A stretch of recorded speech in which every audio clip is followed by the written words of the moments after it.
and Pekah, son of Remaliah, king of Israel, marched up to fight against Jerusalem, but they could not overpower it. Now we know from 2 Chronicles 28 that Ahaz was 20 years old when he became king of Israel, and he reigned for 16 years. We understand that reign started around 735 BC to 719 BC. Let's continue to read.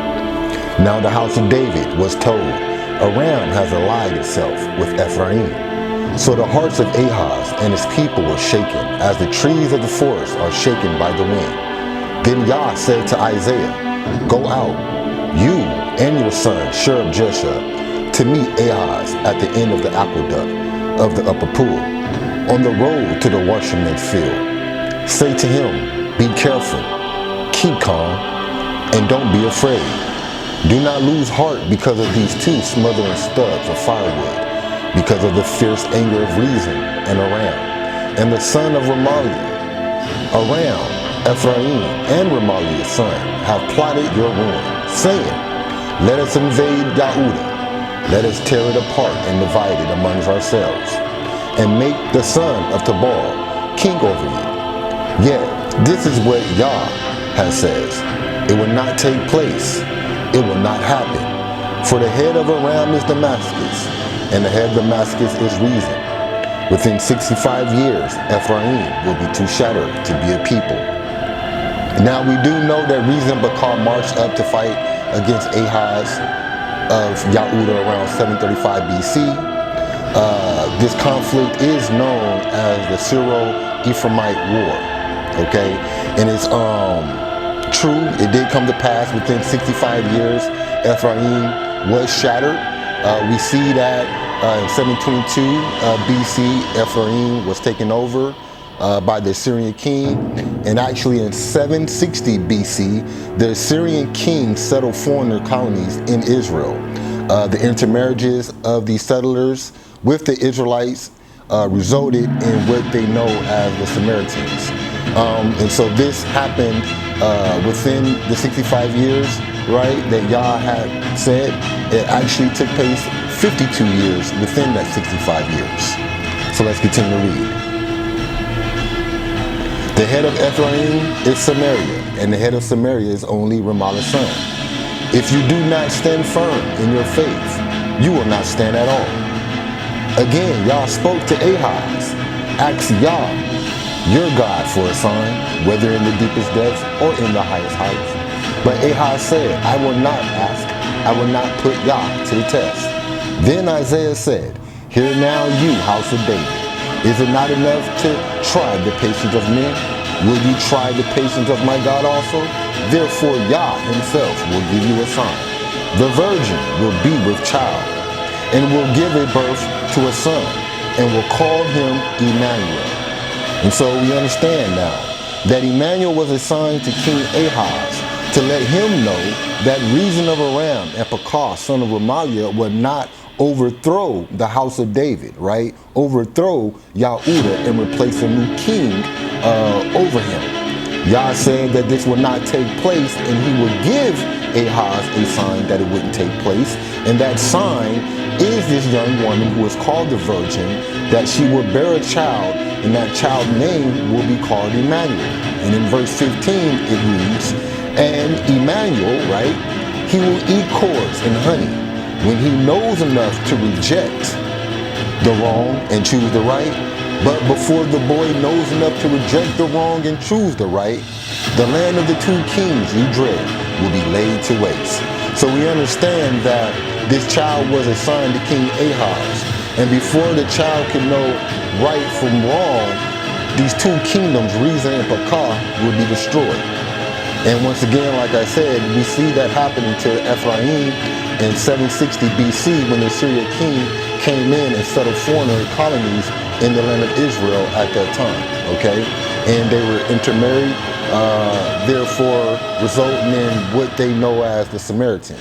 So Ephraim was totally destroyed, shattered as a people, as YAH said. And this is another thing I want to point out, because Christians say that Emmanuel, right, is JC. But how can Emmanuel be JC when Emmanuel was assigned to King Ahaz. And King Ahaz reigned 735 BC to around 719 BC. And we know that JC wasn't even born, supposedly, until 6 BC or 4 BC. And if we was to use the date 6 BC, that leaves 721 years between the time of Ahaz's death and the birth of JC. So JC cannot fit in Isaiah 7 because Emmanuel was assigned to King Ahaz at that time to let him know that the two kingdoms that he feared, right, Pekah and Reason, would not overthrow him as Yah had said they would not. Okay, but let's continue to read.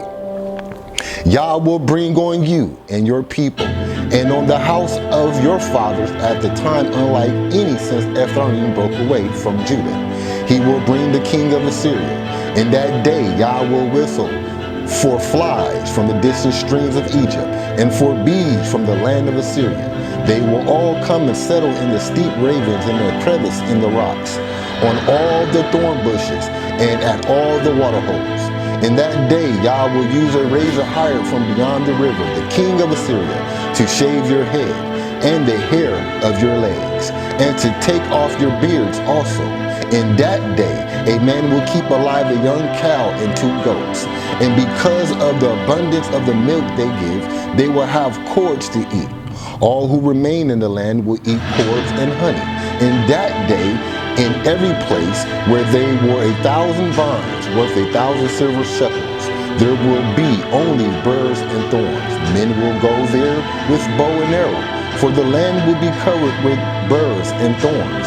As for all the hills once cultivated by the hoe, you will no longer go there to fear of the burrs and thorns. They will become places where cattle are turned loose and where sheep run. Chapter 8. Yah said to me, take a large scroll and write it with an ordinary pen. Maher-shalal Hashbaz. And I will call you Uriah the priest and Zechariah son of Jeberechiah as reliable witness for me. Then I went to the prophetess, and she conceived and gave birth to a son. And God said to me, name him Maher-shalal Hashbaz. Before the boy knows how to say my father or my mother, the wealth of Damascus and the plunder of Samaria will be carried away off by the king of Assyria. The Lord spoke to me again, because this people has rejected the gently flow waters of Shiloh and rejoiced over Reason and the son of Remaliah. Therefore Yah is about to bring against them the mighty flood waters over the river, the king of Assyria with all his pomp. It will overflow all his channels, run over all its banks, and sweep unto Judah, swirling over it, passing through it, and reaching up to the neck. Its outsprings, wings, will cover the breadth of your land. O Emmanuel, rise the war cry, you nations, and be shattered. Listen, all you distant lands, prepare for battle, and be shattered. Prepare for battle, and be shattered. Devise your strategy, but it will be thwarted. Propose your plan, but will not stand, for God is with us. Fear God. Yah spoke to me with a strong hand upon me, warning me not to follow the way of this people. He said, do not call conspiracy everything that these people call conspiracy. Do not fear what they fear, and do not dread it. Yah Almighty is the one you are to regard as holy. He is the one you are to fear. He is the one you are to dread. And he will be a sanctuary, for both houses of Israel. He will be a stone that causes men to stumble, and a rock that makes them fall. And for the people of Jerusalem, he will be a trap and a snare. Many of them will stumble. They will fall and be broken. They will be snared and captured. Bind up the testimony and seal up the law among my disciples. I will wait for Yah, who is hiding his face from the house of Jacob. I will put my trust in him. Now listen closely, people. Here am I and the children that Yah has given me. We are signs and symbols in Israel from Yah Almighty, who dwells on Mount Zion. And so we must understand that Isaiah mentioned one son, the first son, Sherab Jeshab, which means remnant shall return. Then we had Mahir Shahar Hashbaz, as well as Emmanuel. And so what we're bringing out today, that Emmanuel is the son of Isaiah. Isaiah is the father of Emmanuel. This is why it says in Isaiah 8, in verse 18, that here am I and the children that Yah has given me. We are signs and symbols in Israel from Yah Almighty. And wasn't Emmanuel a sign to the nation of Israel? Yes, he was. So once again, there's no way that JC can fit Isaiah 7. When JC was born, 6 BC or 4 BC, they still can't come to a conclusion on that. And we understand that this child, Emmanuel, has to be a sign to King Ahaz, and King Ahaz reigned between 735 and 719. So this child had to come within this time frame to let Ahaz know that he would not be overtaken by a reason and Pekar. You understand? So there's no way that JC can fit this scripture whatsoever. With that being said, all praises to Yah.